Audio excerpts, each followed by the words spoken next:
അദാനി സംഭൽ വിഷയങ്ങളിൽ ലോക്സഭയിൽ പ്രതിപക്ഷ ബഹളം. ലോക്സഭയിലും രാജ്യസഭയിലും ഇരു വിഷയത്തിലും അടിയന്തര പ്രമേയത്തിന് കോൺഗ്രസ് നോട്ടീസ് നൽകിയെങ്കിലും സർക്കാർ ചർച്ചയ്ക്ക് തയ്യാറായില്ല. പ്രതിപക്ഷ പ്രതിഷേധത്തെ തുടർന്ന് ലോക്സഭ ഇന്നത്തേക്ക് പിരിഞ്ഞു.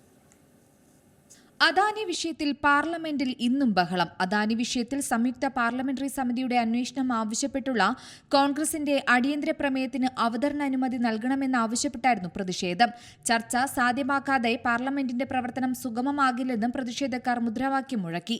എന്നാൽ പ്രതിപക്ഷ പ്രതിഷേധം അവഗണിച്ച് ലോക്സഭയിൽ ചോദ്യോത്തരവേള തുടർന്നു. പിന്നീട് ലോക്സഭാ നടപടികൾ തടസ്സപ്പെട്ടതോടെ സമ്മേളനം 12 മണിവരെ നിർത്തിവെക്കുകയായിരുന്നു.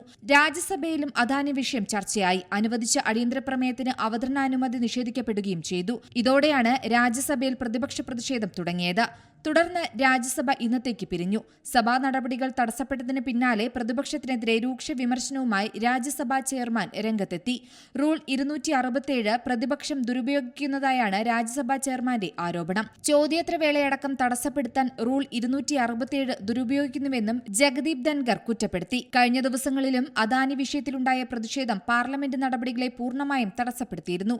അദാനി വിഷയത്തിൽ പ്രതിഷേധം ശക്തമായ സാഹചര്യത്തിൽ നിയമനിർമ്മാണ നടപടിയിലേക്ക് കടക്കാൻ പാർലമെന്റിന് ഇതുവരെയും സാധിച്ചിട്ടില്ല. പ്രതിപക്ഷ പ്രതിഷേധത്തെ തുടർന്ന് ഇരുസഭകളും ഇന്നത്തേക്ക് പിരിഞ്ഞു.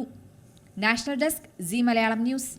ഏറ്റവും പുതിയ വാർത്തകളും വിശേഷങ്ങളും വിരൽത്തുമ്പിലറിയാൻ സി മലയാളം ന്യൂസ് എല്ലാ ഡിജിറ്റൽ പ്ലാറ്റ്ഫോമുകളിലും ലഭ്യം.